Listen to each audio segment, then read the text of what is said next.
Today's workout begins with the pull-up. For the pull-up, we're going to be hanging with a double overhand grip. Hands are over the top of the pull-up bar.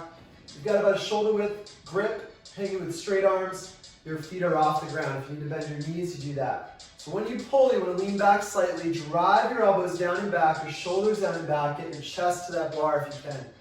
Go down slowly. That is your pull-up.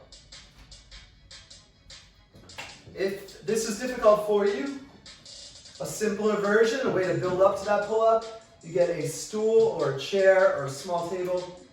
You're going to hop up to the bar, hold there, go down nice and slow, not touching your stool, all the way down slowly to that full hang.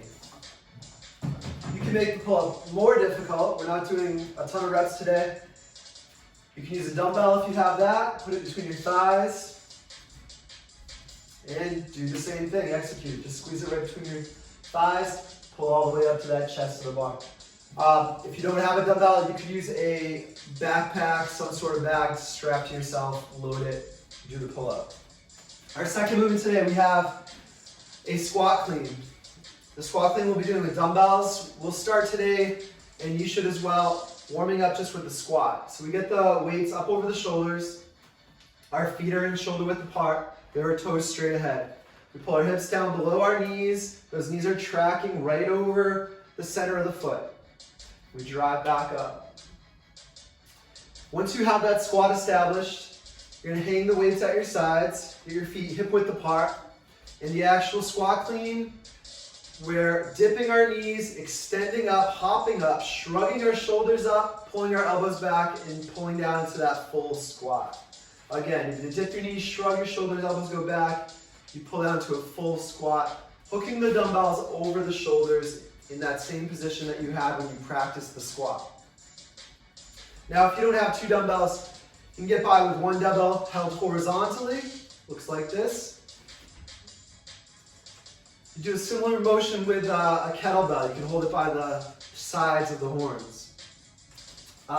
Alternatively, if you have a bag, you can use a bag. You want to have the straps facing down when you're in the hang.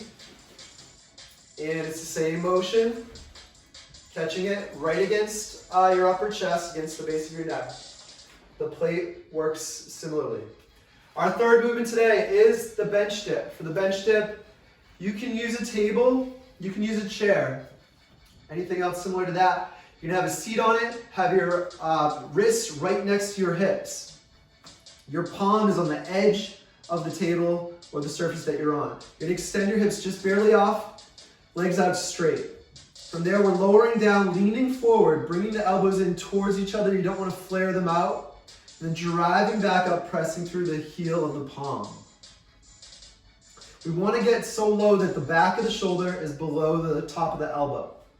If this is too difficult, bend your knees. Same motion, but you'll have your legs bent. Your legs can help you drive up.